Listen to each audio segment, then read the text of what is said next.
Hello everyone, आज की इस वीडियो में हम बात करेंगे कोरोना वायरस से जुड़ी 3 महत्वपूर्ण चीज़ों के बारे में। जी हाँ दोस्तों, आज हम बात करने वाले हैं पैरासीटामोल टेबलेट के बारे में, प्लाज्मा थेरेपी के बारे में और हाइड्रॉक्सीक्लोरोक्विन दवा के बारे में। तो सबसे पहले हम बात करते हैं पैरासीटामोल। पैरासीटामोल टेबलेट व्यापक रूप से प्रयुक्त की जाने वाली एक दर्द निवारक और एक एंटीबायोटिक बुखार में काम आने वाली एक दवा है।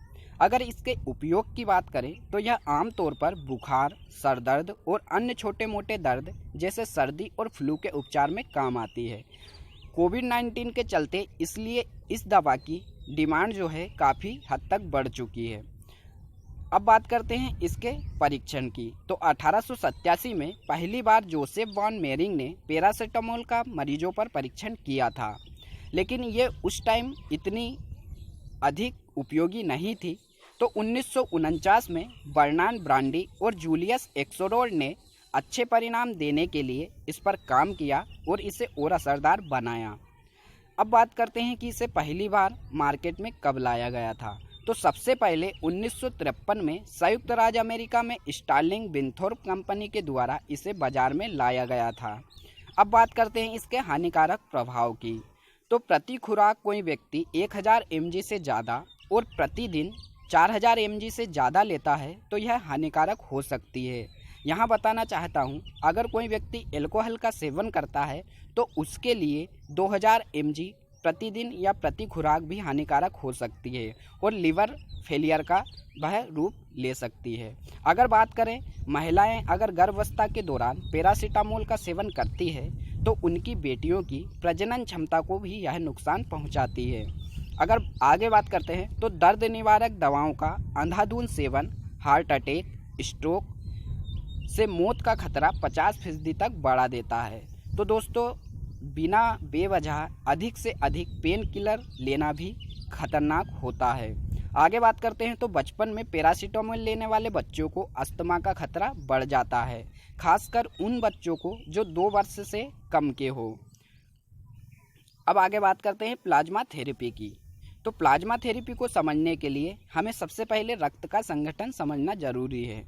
अगर हमारे रक्त की बात करें तो इसमें 55% प्लाज्मा और 45% रक्त कोशिकाएं होती है। रक्त कोशिकाओं की बात करें तो इसमें आरबीसी, डब्ल्यूबीसी और प्लेटलेट्स होते हैं। आरबीसी को हम लाल रक्त कणिकाएं और डब्ल्यूबीसी को श्वेत रक्त कणिकाएं कहते हैं।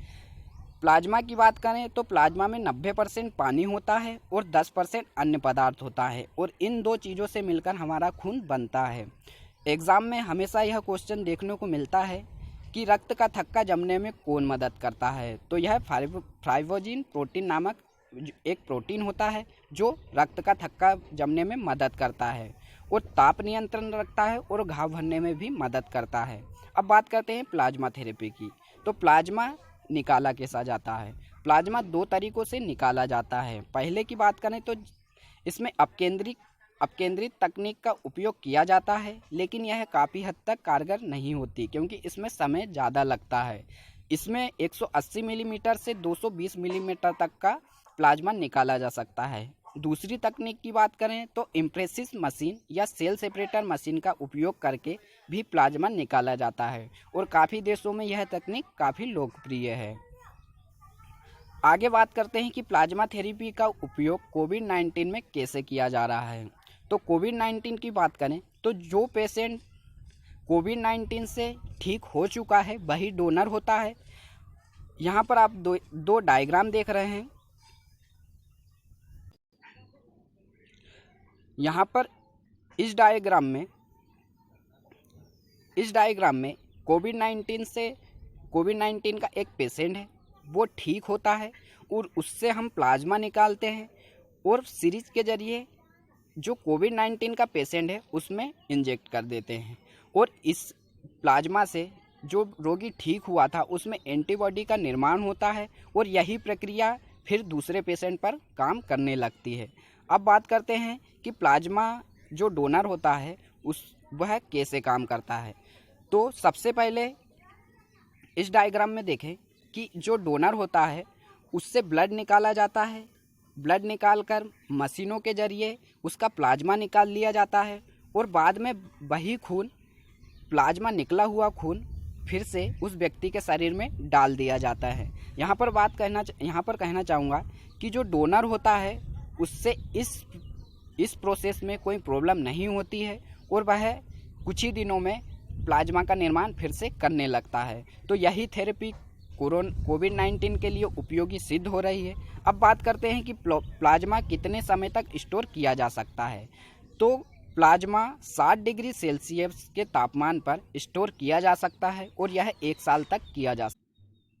अब बात करते हैं ब्लड से रिलेटिव कुछ चीज़ों के बारे में जो अक्सर एग्जाम में पूछी जाती हैं।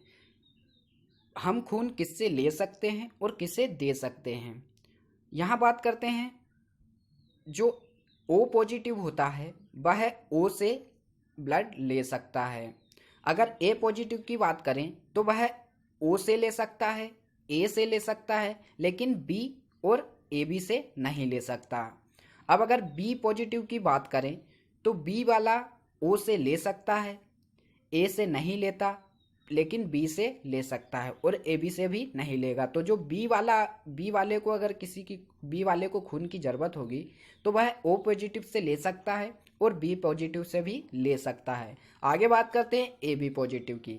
तो AB वाला O से ले सकता है, A से ले सकता है, B से ले सकता है और AB से ले सकता है। तो यहाँ पर जो सबसे अधिक लेने वाला होता है, जो रिसीवर होता है, वो AB ब्लड ग्रुप होता है और जो सबसे अधिक देता है वो है हमारा O ब्लड ग्रुप। तो O ब्लड ग्रुप सबसे अच्छा डोनर है और AB सबसे अच्छा रिसीवर है। आगे बात करते हैं दोस्तों तो हाइड्रोक्सीक्लोरोक्विन दवा के बारे में। तो यह होती क्या है। हाइड्रोक्सीक्लोरोक्विन दवा की बात करें तो यह एक एंटी मलेरियल ड्रग है जिसे क्लोरोक्विन से कम जहरीला माना जाता है और कुछ मामलों में डॉक्टरों द्वारा यह निर्धारित किया जाता है। अगर भारत में बात करें तो भारत में यह दवा इप्का लेबोरेटरीज द्वारा, जिसका मुख्यालय मुंबई में है, अपने ब्रांड HCQS और HYQ के साथ बाजार में लगभग 82% हिस्सा रखती है। इप्का द्वारा उत्पादित संस्करणों का लगभग 80% निर्यात किया जाता है। अहमदाबाद मुख्यालय वाला कैडिला हेल्थ केयर भी उत्पादन करता है जिसका बाजार में 8% भाग है। अब आगे बात करते हैं फार्मास्यूटिकल मार्केट रिसर्च फर्म के अनुसार इस फरवरी 2020 तक के 12 महीनों में हाइड्रोक्सीक्लोरोक्विन का मार्केट केवल 152 करोड़ रुपए का था, लेकिन अब भारत के अलावा कई देशों में इसकी डिमांड बढ़ चुकी है। कोविड-19 के चलते तो इसकी डिमांड बढ़ने से इसका मार्केट भी बढ़ चुका है।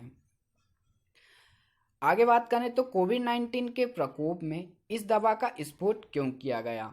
International journal of antimicrobial agents में पिछले महीने एक रिसर्च की गई जो फ्रांसीसी वैज्ञानिकों द्वारा की गई थी। 20 मामलों का इलाज किया गया और वायरल की महत्वपूर्ण कमी को देखा गया। हाइड्रोक्सीक्लोरोक्विन में एजिथ्रोमाइसिन और एंटीबायोटिक नामक 2 दवाएं मिलाई जाती है जो वायरस के प्रसार को रोकने में काफ़ी महत्वपूर्ण भूमिका निभा रही है। आगे बात करें तो हाइड्रोक्सीक्लोरोक्विन की जो दवा है हमने किन किन देशों को निर्यात की है। भारत ने कोविड-19 के चलते 70 से अधिक देशों को इस दवा का निर्यात किया है, जिसमें पहली सूची में 13 देशों के नाम हैं, जिसमें America, Spain, Germany, Bahrain, Brazil, Nepal, Bhutan और अफगानिस्तान, मालदीव, बांग्लादेश, सेशेल्स, मॉरिशस और डोमिनिकन गणराज्य और हाइड्रोक्सीक्लोरोक्विन दवा निर्यात की जा चुकी है।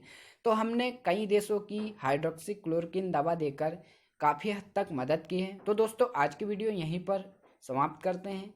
वीडियो कैसी लगी वीडियो को लाइक करें और चैनल को सब्सक्राइब जरूर करें और बेल आइकॉन भी प्रेस कर दें ताकि आपसे कोई भी वीडियो मिस ना हो। Thank you for watching. मिलते हैं नेक्स्ट वीडियो में।